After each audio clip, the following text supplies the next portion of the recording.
இந்த வீடியோவில் ராஜ்மா கிரேவி எப்படி பண்ணுறதுன்னு பார்க்கலாமா? அதுக்கு ஒரு கடாயில் 2 டேபிள் ஸ்பூன் எண்ணெய் சேர்த்துட்டு எண்ணெய் சூடானக்கப்புறம் கொஞ்சம் கடுகுளுந்த பருப்பு, 1/2 டேபிள் ஸ்பூன் ஜீரகம், 2 மீடியம் சைஸ் பெரிய வெங்காயத்தை குட்டி குட்டியாக நறுக்கி ஆட் பண்ணிக்கலாம். வெங்காயம் ஓரளவு வதங்கினக்கப்புறம் ஒரு கொத்து கருவேப்பிலை அதையும் சேர்த்துட்டு வதக்கிட்டு, 1/2 தக்காளி அதை உள்ளே சேர்த்துட்டு வெங்காயமும் தக்காளியும் நல்லா வதங்கினக்கப்புறம் 1 டேபிள் ஸ்பூன் இஞ்சி பூண்டு விழுது அதையும் உள்ளே சேர்த்துட்டு பச்சை வாசனை போகிற வரைக்கும் நல்லா வதக்கி எடுத்துக்கலாம்.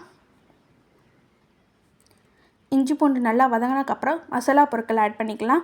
1/2 டேபிள் ஸ்பூன் மஞ்சள் தூள், 1/2 table spoon garam masala, 1 table spoon மிளகாய்த்தூள், 1/2 டேபிள் ஸ்பூன் குழம்பு மிளகாய்த்தூள் சேர்த்துட்டு மசாலாவோட பச்சை வாசனை போகிற வரைக்கும் நம்ம நல்லா வதக்கணும்.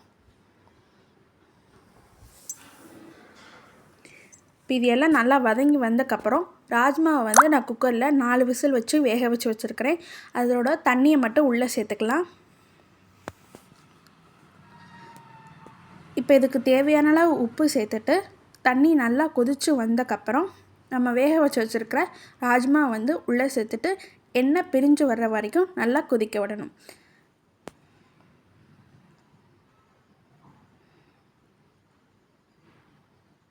இப்போ கிரேவியில் நல்லா எண்ணெய் பிரிஞ்சு வந்தக்கப்புறம் கடைசியாக கொத்தமல்லி இலை தூவி சூடாக சர்வ் பண்ணுங்கள். இது சப்பாத்தி, தோசை, இட்லி எல்லாத்துக்குமே சூப்பரான அட்டகாசமான சைட் டிஷ்ஷாக இருக்கும்.